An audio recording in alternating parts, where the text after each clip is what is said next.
Welcome to this recollection of one of the most disquieting cases recorded in the history of Blue Ridge Mountains. Before we begin, I invite you to leave in the comments where you're watching from and the exact time at which you're listening to this narration. We're interested to know where and at what times of day or night these documented accounts reach. The winter of 1852 brought with it a silence to the Blue Ridge that many said was deeper than the snow itself. It was the kind of quiet that made men uneasy, that seemed to watch and wait, especially in the shadows of Mount Mitchell, where the forests grew dense and the valleys remained untouched by all but the most determined travelers. In Pike County, Virginia, in a place that sits now in the shadows of those ancient mountains, the story of Isaiah Green and William Carter began. A tale that would never make its way into the county's official records, but would haunt the memories of generations to come. The Green plantation stood halfway between the main road and the river, a sprawling testament to the wealth that William Carter had accumulated during his 47 years in this world. The main house rose white and imposing against the backdrop of the Blue Ridge Mountains, its columns gleaming in what little sunlight broke through the perpetual mist that seemed to cling to everything in these parts. William Carter was not an easy man, nor was he particularly cruel by the standards of his time and place. His neighbors described him as meticulous, demanding, and possessing an unsettling ability to calculate the exact worth of everything around him, including the 86 men, women, and children he owned as property. But among those souls was Isaiah Green, a man whose very existence seemed to trouble the natural order that William Carter had so carefully constructed around himself. According to records from the First Baptist Church of Pike County, Isaiah Green had been purchased by the Carter family in 1841 from a struggling tobacco plantation in North Carolina.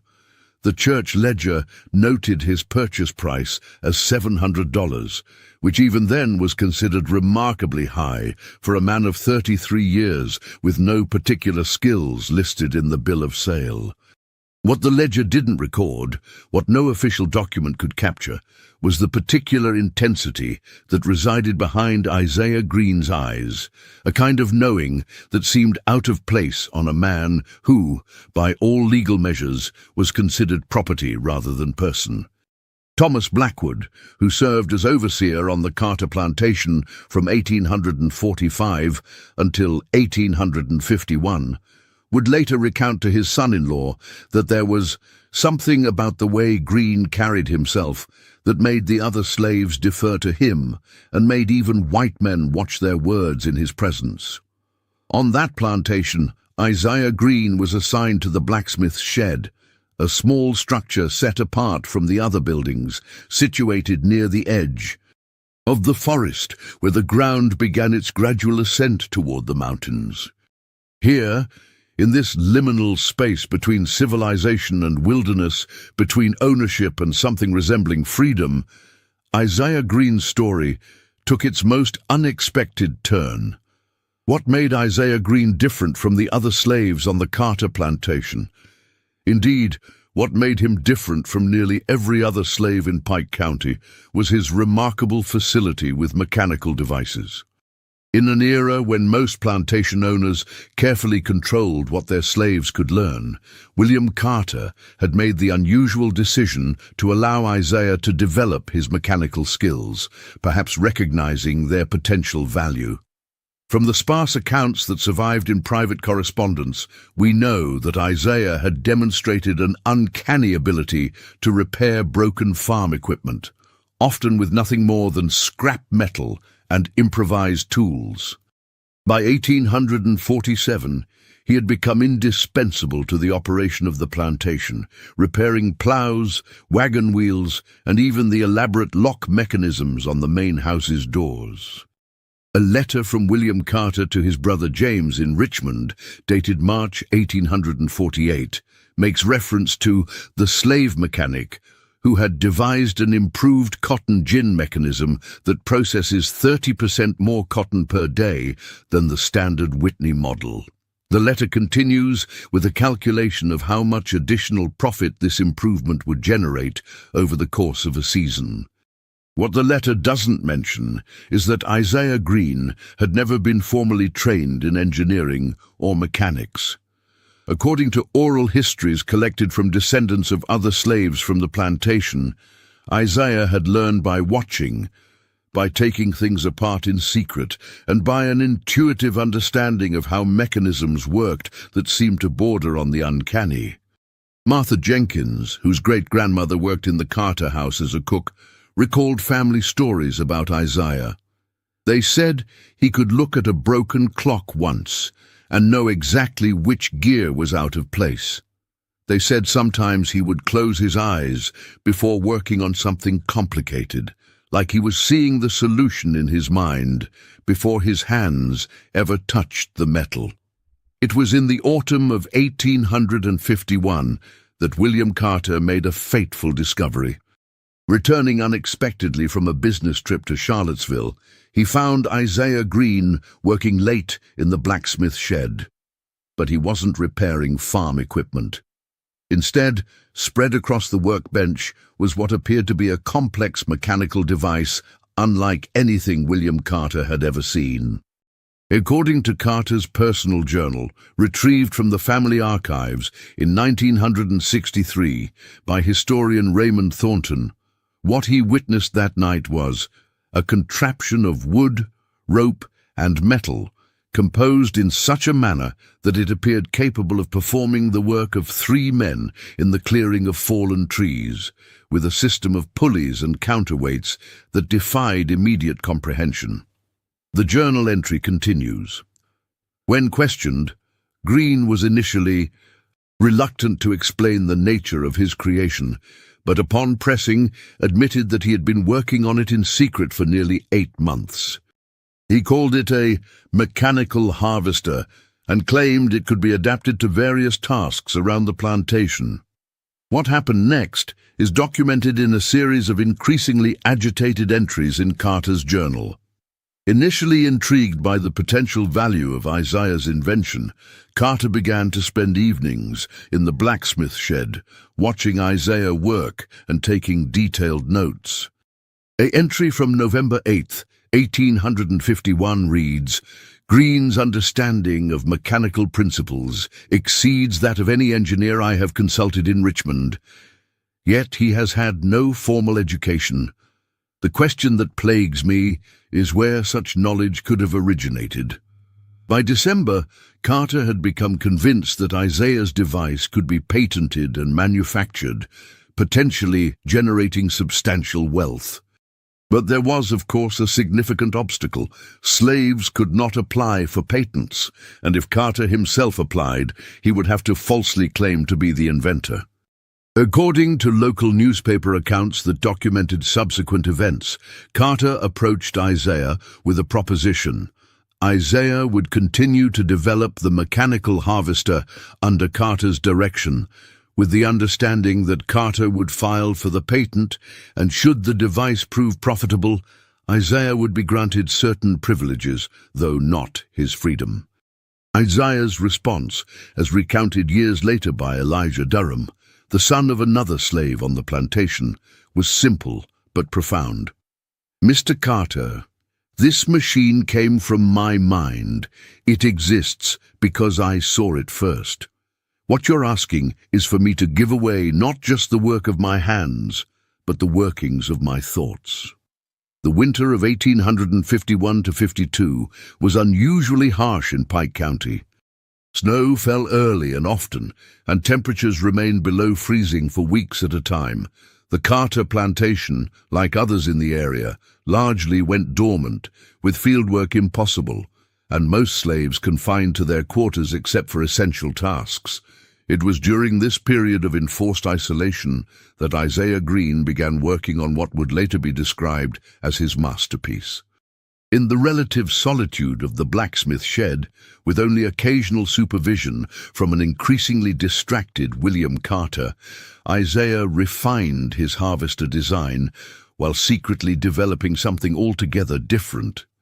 Elizabeth Carter, William's wife, noted in her household diary that her husband had become uncommonly preoccupied during those winter months.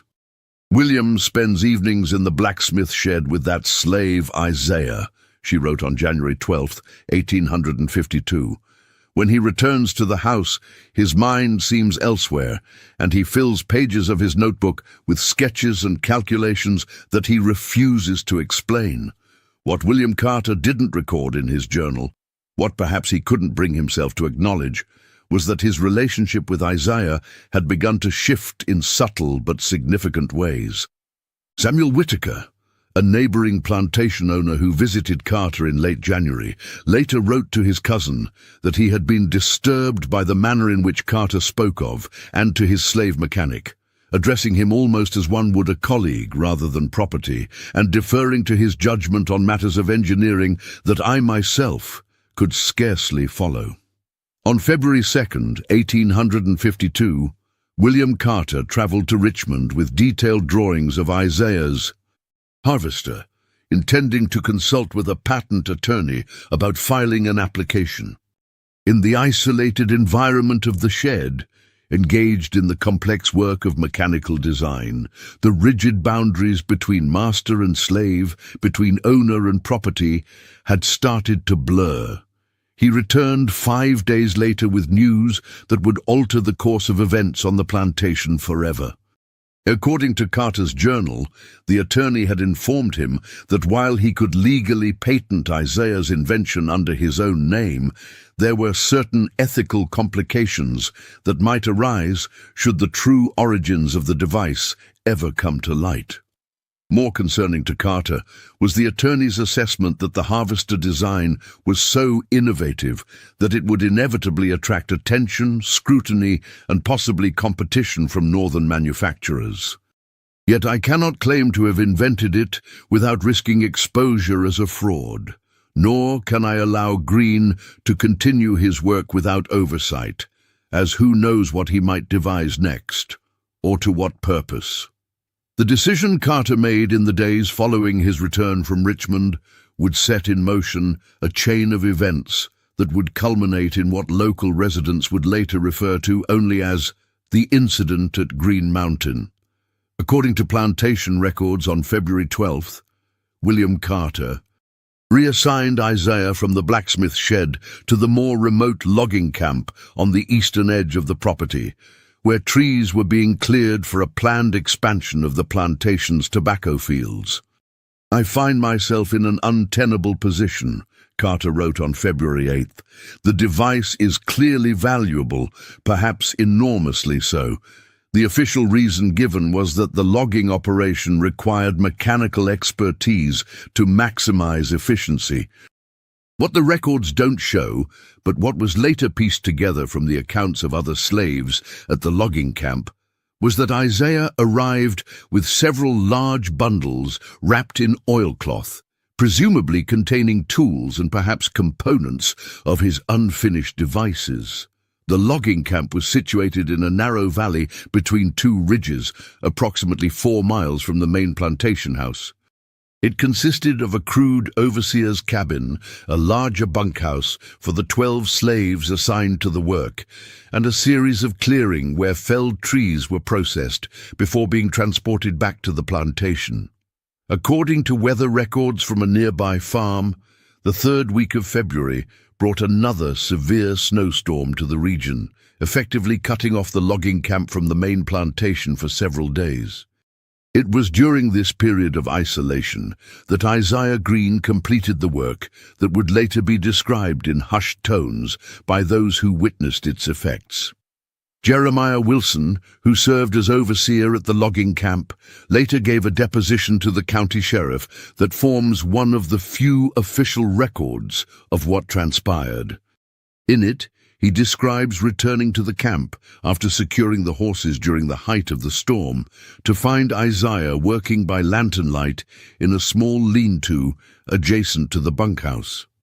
He had constructed some manner of device using pulleys, wooden gears, and what appeared to be a system of counterweights, Wilson stated. When questioned about his activities, Green explained that he was developing a more efficient method for removing stumps once the trees had been felled, which seemed a reasonable enough purpose.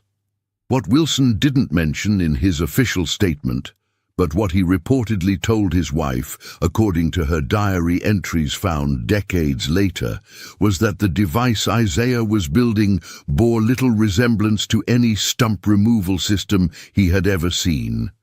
It had too many moving parts for such a simple task, Sarah Wilson wrote, apparently quoting her husband, and there was something about the way Green stood between me and the machine, as if he didn't want me to see all of it at once.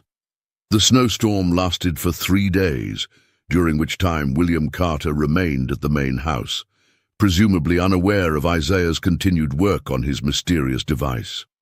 On the morning of the 4th day, as the snow began to clear, Carter set out for the logging camp, accompanied by his 24-year-old son William Jr. and Thomas Reed, a newly hired overseer who had previously worked on plantations in Georgia.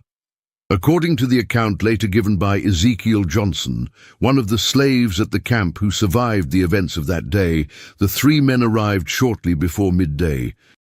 William Carter immediately requested to see Isaiah, who was at that time working with several other men to clear fallen branches from the path leading to the camp.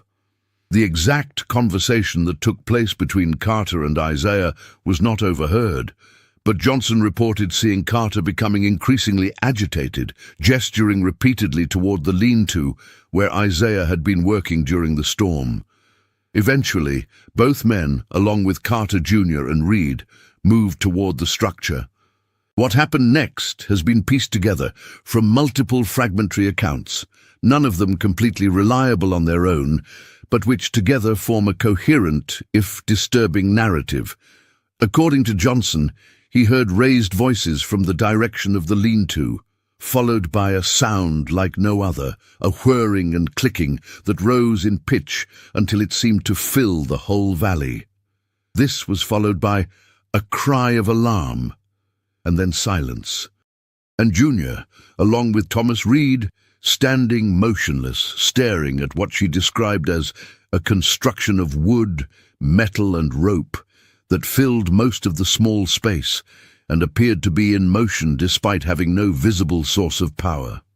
Isaiah Green stood beside it, one hand resting on a wooden lever, his expression, as Jeremiah would later describe it to his wife, not triumphant nor angry, but carrying a profound sadness, as if he were witnessing the inevitable conclusion to a long-considered problem. What transpired in the next few moments has been subject to considerable speculation and contradiction in the various accounts that survived. Sarah Wilson's diary, based on her husband's account, describes Jeremiah running toward the lean-to after hearing the commotion, only to find William Carter Sr. What is clear is that some kind of confrontation occurred, during which Isaiah activated his machine. The most detailed description comes from a letter written by William Carter Jr. to his uncle in 1857, 5 years after the incident. In it, he describes a device that operated on principles I still cannot fully comprehend, utilizing a system of counterweights and spring mechanisms that allowed it to function with extraordinary power while requiring minimal human intervention. The letter continues. Father demanded that Green dismantle the device immediately and return to the main plantation under guard. Green refused, stating that the machine was his creation and that he had no intention of relinquishing it. When Reed moved to apprehend him, Green pulled a second lever, causing the machine to emit a high-pitched whine, before extending what appeared to be a series of articulated arms made of wood and metal. What happened next is described by Carter Jr. in terms so fantastic that they would be easy to dismiss as the product of a traumatized mind, were it not for corroborating details found in Jeremiah Wilson's account to his wife. According to both sources, Isaiah's machine demonstrated capabilities far beyond what should have been possible with the materials and technology available. The mechanical arms moved with a precision and speed that seemed almost lifelike, creating what Carter Jr. described as a barrier of constant motion that none of us dared to cross. More remarkable still was what happened when Thomas Reed, apparently enraged by Isaiah's defiance, drew a pistol and attempted to fire at either Isaiah or the machine. Accounts differ on this point. Before he could discharge the weapon, one of the mechanical arms swung toward him with such speed that witnesses could barely follow the motion, striking his wrist and sending the gun flying into the snow. In the chaos that followed, Isaiah reportedly spoke only once. According to Carter Jr.'s letter, he said simply, "This machine understands freedom better than any man here." The confrontation ended abruptly when William Carter Sr., apparently recognizing the futility of the situation, ordered Wilson, Reed, and his son to withdraw from the lean-to. They retreated to the overseer's cabin, where Carter spent several hours writing in his journal, while the others kept watch on the lean-to, from which the strange mechanical sounds continued unabated. As dusk approached, Carter made a decision that, in retrospect, seems to have been calculated to preserve his reputation more than to resolve the situation. He instructed Wilson to evacuate all remaining slaves from the logging camp and return them to the main plantation. He then sent his son to ride to the neighboring Whitaker plantation to request assistance, specifically asking for men and firearms. What Carter intended to do with this armed force remains unclear, as events overtook his plans before they could be implemented. According to Johnson's account, as he and the other slaves were being led away from the camp, he looked back to see Isaiah emerging from the lean-to, followed by what appeared to be a construction of wood and metal that moved on its own, like a wagon without horses, with arms that reached and grasped as if alive. This fantastical description might be dismissed as superstition or exaggeration, were it not for a brief reference in William Carter's own journal found among his effects, after the events that followed. The final entry, written at the logging camp on that February evening, reads only, "Green has created something that should not exist. It moves according to his commands, yet requires no team to pull it, no steam to power it. I cannot allow such an abomination to be seen." As night fell, Carter Sr., Reed, and Wilson remained at the overseer's cabin, presumably waiting for reinforcements to arrive from the Whitaker plantation. What they didn't know was that the heavy snow had made the roads nearly impassable, delaying Carter Jr. and the requested assistance. What happened during those night hours at the logging camp has been the subject of speculation for generations in Pike County. By morning, when Carter Jr. finally returned with Samuel Whitaker and 5 armed men, they found the camp transformed in ways that defied immediate explanation. The overseer's cabin had been partially collapsed, as if struck by some tremendous force. Inside, they discovered the bodies of William Carter Sr. and Thomas Reed. According to the official report filed with the county sheriff, both men appeared to have died from massive injuries consistent with being crushed beneath a fallen structure or heavy object.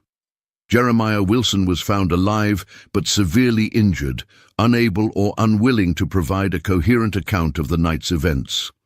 He would die 3 days later at the Carter plantation, having spoken only once during that time to his wife, reportedly saying, "It wasn't the machine that killed them.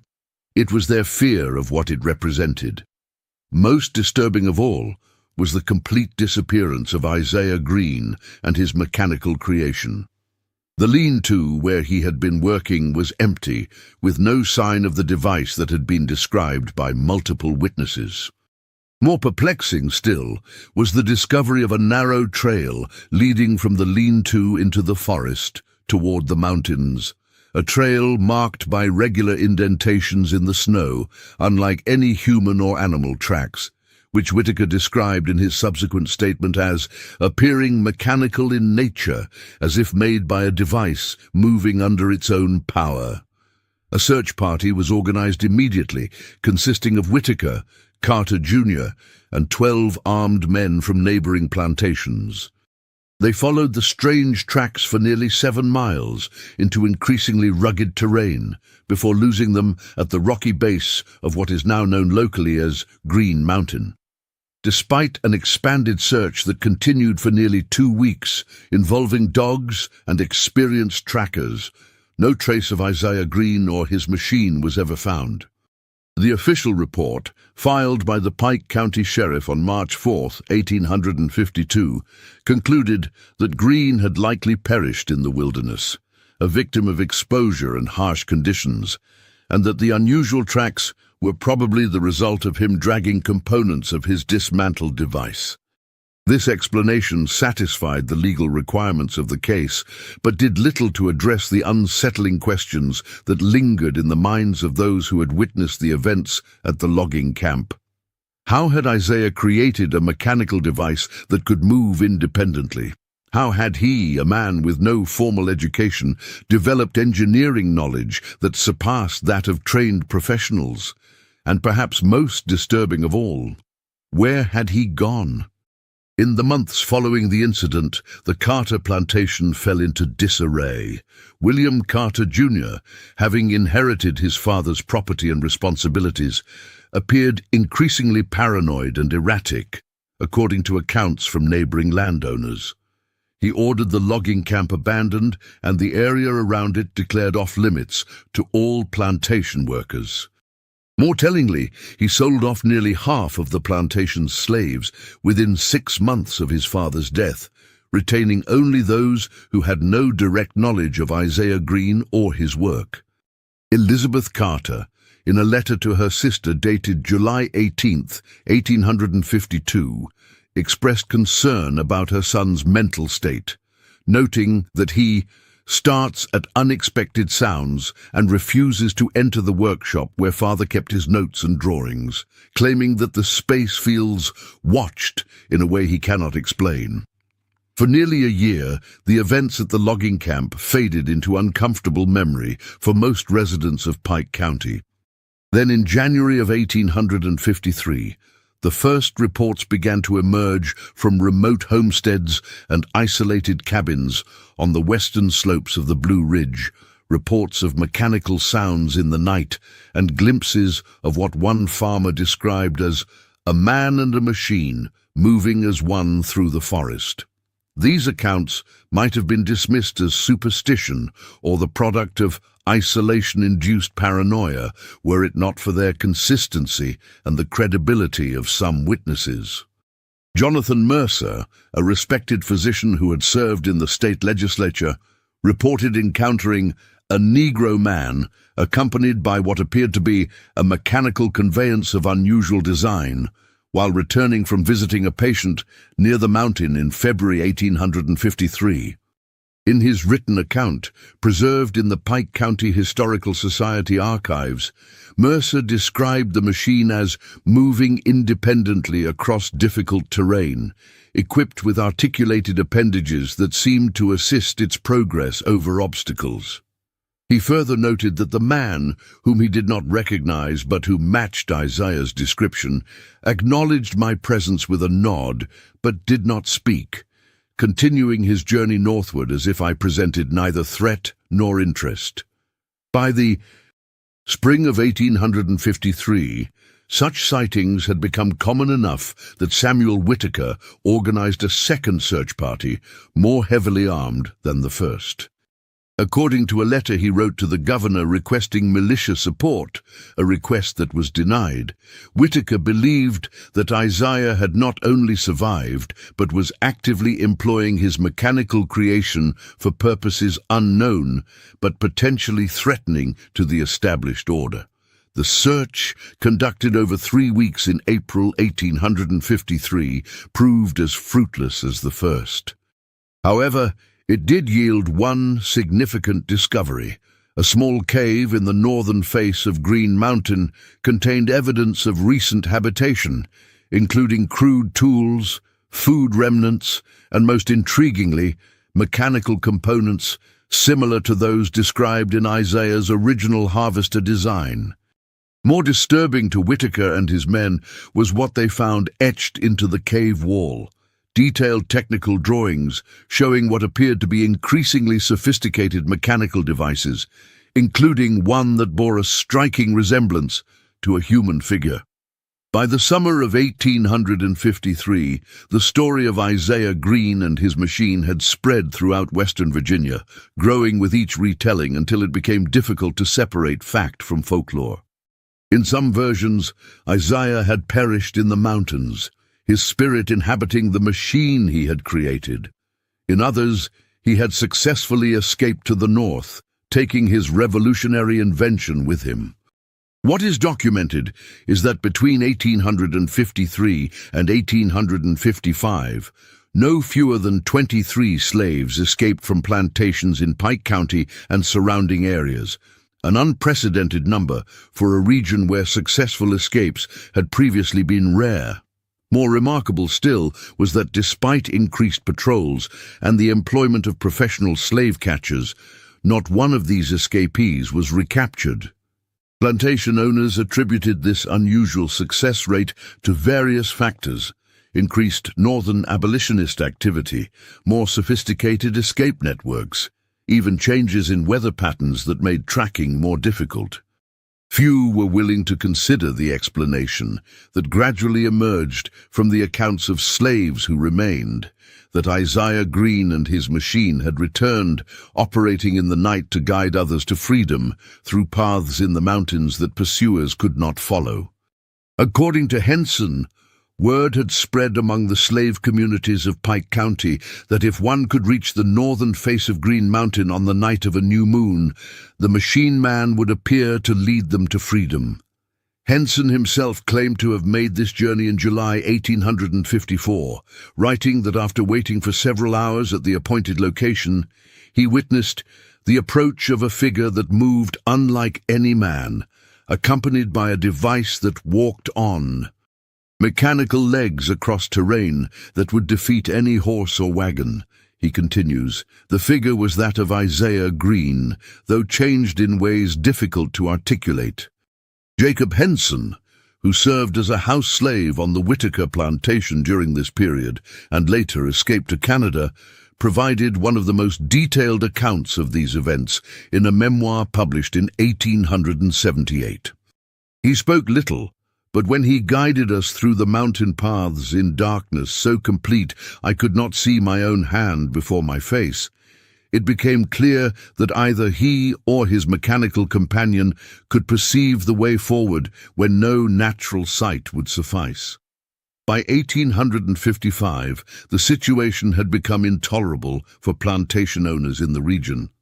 Losses due to escaping slaves had reached financially damaging levels, and the stories of Isaiah Green and his machine had created an atmosphere of unease that affected even the most loyal house servants.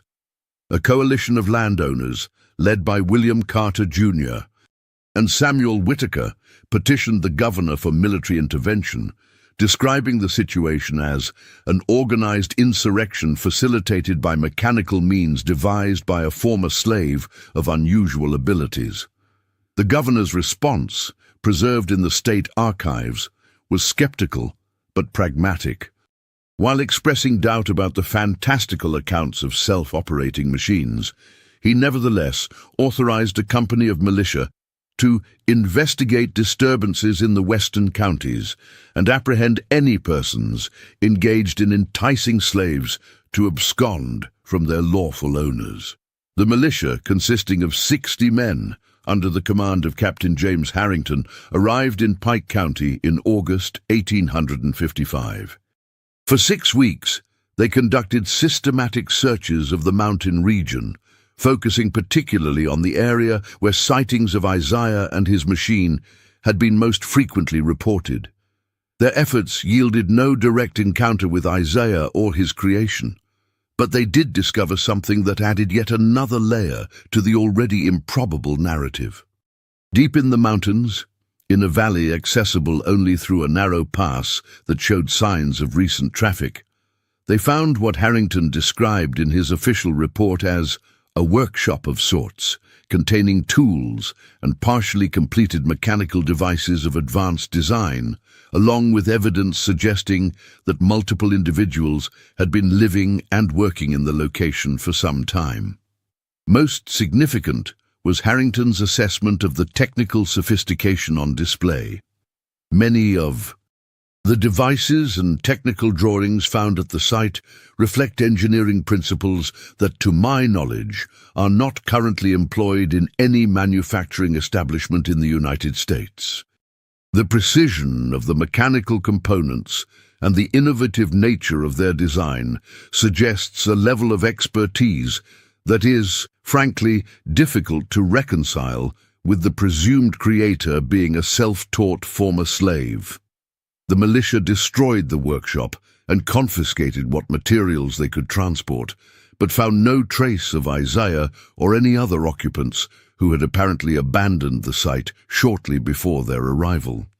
Captain Harrington concluded his report with a recommendation that seems to capture the unsettling impact of Isaiah's story on the regional consciousness. While I remain skeptical of the more fantastical elements of the accounts provided by local residents, I must acknowledge that something unusual and potentially concerning is occurring in these mountains. Whatever Mr. Green has created, and however he has managed to evade capture for so long, his activities have inspired a dangerous level of hope among the enslaved population and corresponding fear among their owners. The discovery of the workshop marked the last official acknowledgement of Isaiah Green's existence. After the militia's departure in October 1855, reports of sightings gradually diminished, and by 1856 had largely ceased. The number of slave escapes returned to previous levels, and the story began its transition from current threat to local legend. What became of Isaiah Green and his remarkable machine? The historical record offers no definitive answer, but the folklore of the Blue Ridge provides several possibilities, each reflecting something about how subsequent generations have understood this unusual narrative. In one version, popular among the descendants of plantation owners, Isaiah perished in the winter of 1856, his machine gradually deteriorating without his expertise to maintain it. This account often emphasizes the unnatural nature of his creation, suggesting that his death represented a restoration of proper order. A different narrative emerged in the oral histories collected from the descendants of slaves who remained in the region after emancipation. In these accounts, Isaiah successfully led dozens, perhaps hundreds of slaves to freedom before ultimately making his way to Canada or even Europe, where his mechanical genius was recognized and celebrated. Perhaps most intriguing is the version that persisted among the isolated communities of the Blue Ridge Mountains themselves, those whose ancestors were neither enslaved nor enslavers, but who witnessed the events as they unfolded around them. In their telling, Isaiah neither died nor left the mountains. Instead, he established a hidden community deep in the most inaccessible regions, where he continued to develop his mechanical knowledge, creating devices decades ahead of their time.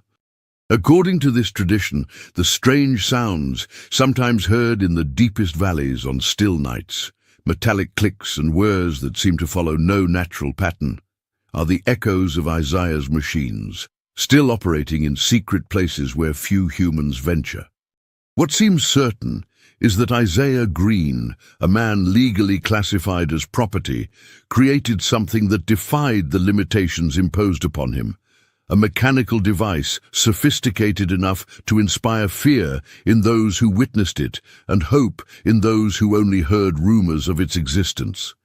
Whether that creation was truly capable of independent movement and action, as some accounts suggest, or was simply an unusually advanced piece of engineering for its time and place, its impact on the consciousness of Pike County was profound and enduring.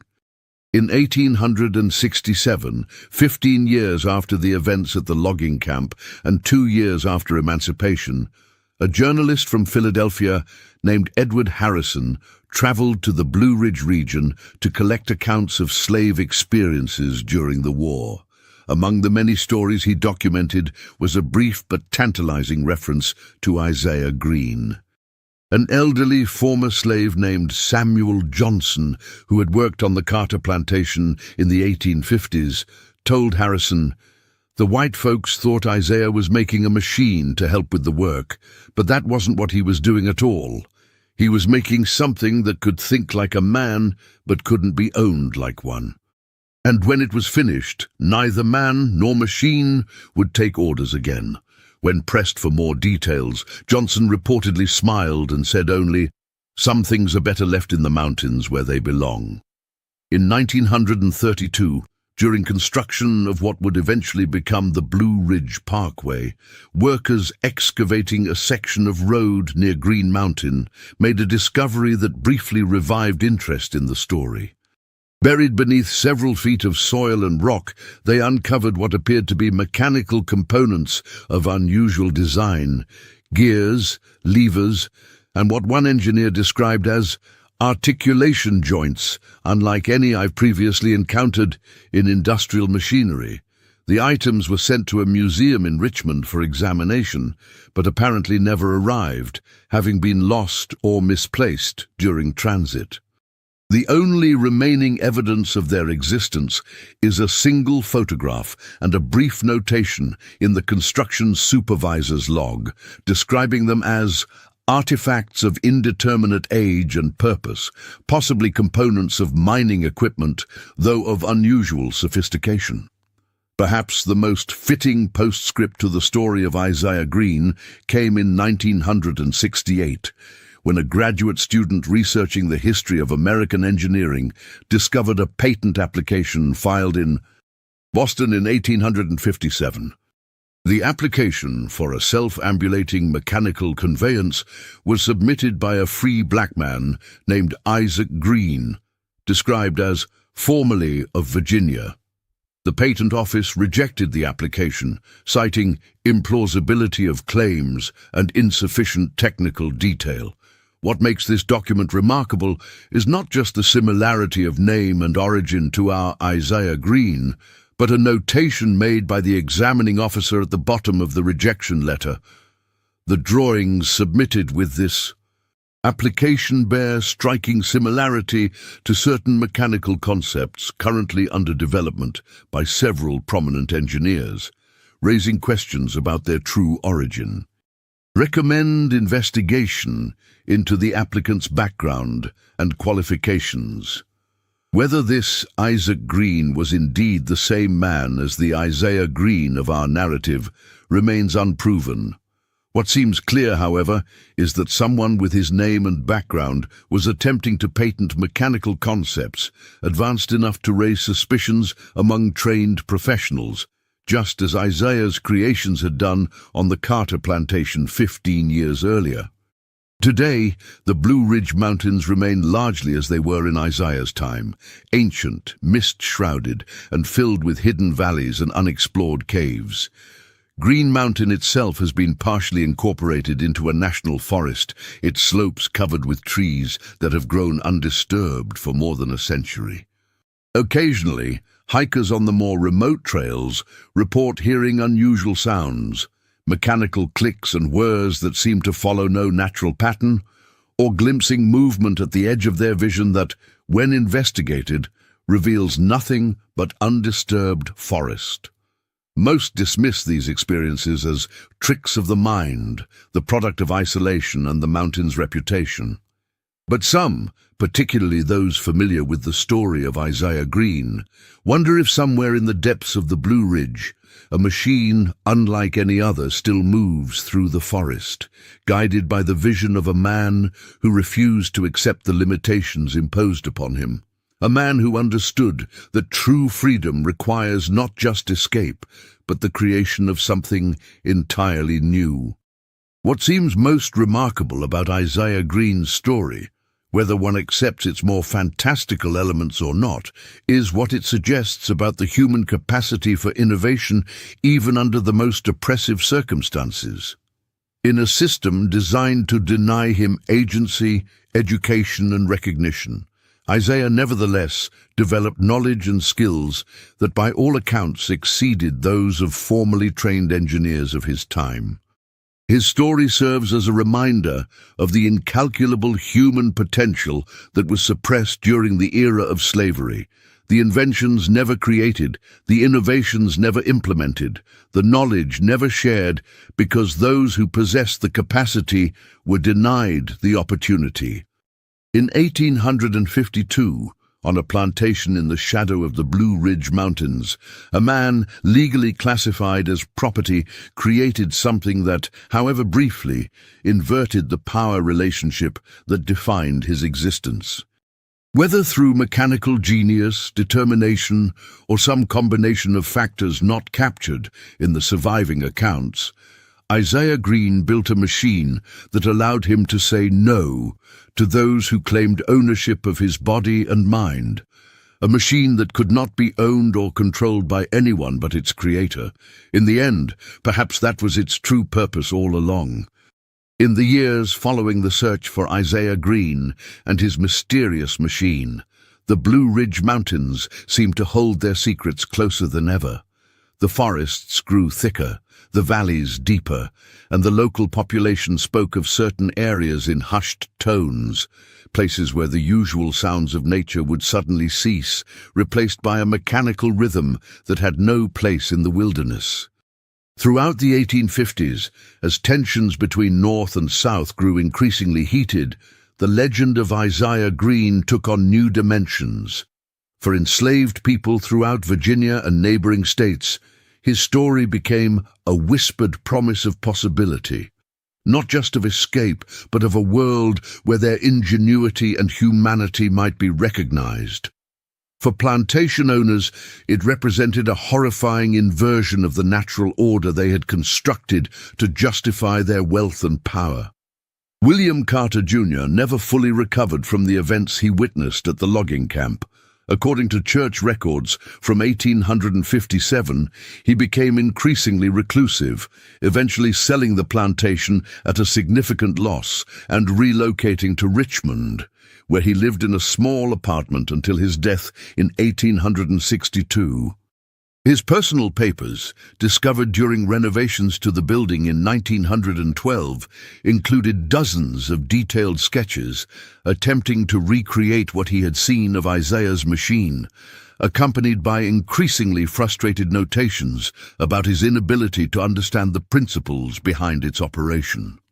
Samuel Whitaker, who had led the searches for Isaiah, maintained an obsessive interest in the case long after others had relegated it to local folklore. County records indicate that he continued to finance expeditions into the more remote regions of the Blue Ridge until 1859, when financial difficulties forced him to abandon the pursuit. In his final letter on the subject, addressed to the governor but never sent, he wrote, "I remain convinced that Green's device represented a level of mechanical sophistication beyond our current understanding. The implications of such technology in the hands of one who has every reason to resent white authority are too significant to ignore. Yet I find myself increasingly alone in this concern." The Civil War that erupted in 1861 shifted attention away from the mystery of Isaiah Green. The Blue Ridge region, with its strategic mountain passes and remote valleys, became contested territory, with small skirmishes and guerrilla actions replacing the organized searches of previous years. Yet even during this period of broader conflict, accounts persisted of unusual encounters in the mountains. A Confederate patrol dispatched in July 1863 to investigate reports of Union sympathizers operating in the area returned with a strange tale. According to the lieutenant's report, preserved in military archives, they had pursued what they believed to be a group of escaped slaves through a particularly dense section of forest, only to find their way blocked by a barricade of logs arranged in such a precise manner that it appeared to have been positioned by engineering rather than human hands. More disturbing was his description of mechanical sounds emanating from beyond the obstruction, and glimpses of what appeared to be articulated metal appendages moving among the trees. The patrol retreated and returned with reinforcements the following day, only to find the barricade gone and no trace of those they had been pursuing. Union forces reported similar experiences as they moved through the region in 1864. A captain with the 12th Ohio Infantry documented an encounter with a Negro man of unusual mechanical aptitude, who guided his company through mountain terrain that would have otherwise been impassable. The officer noted that their guide appeared to communicate with unseen others through a device of metal and wood that emitted clicks and whirs in patterns that suggested deliberate signals rather than random noise. When the company reached their destination, the guide disappeared into the forest, declining an offer of payment or protection. As the war drew to its conclusion in 1865, bringing with it emancipation and the formal end of slavery, one might have expected the story of Isaiah Green to lose its potency. Yet in many ways, the post-war period saw the legend grow rather than diminish, particularly among newly freed black communities throughout the region. Oral histories collected from these communities in the early 20th century by folklorist Margaret Daniels reveal a consistent narrative that Isaiah Green had established a hidden settlement deep in the Blue Ridge Mountains, a place where former slaves could find not just safety but dignity and purpose. According to these accounts, Isaiah had continued to refine his mechanical knowledge, creating devices that allowed the settlement to remain self-sufficient and secure from outside interference. Daniel's notes include dozens of variations on this theme, from practical accounts of mechanical innovations that made mountain farming possible to more fantastic tales of machines that could think like men and work like 20. What united these stories was the central figure.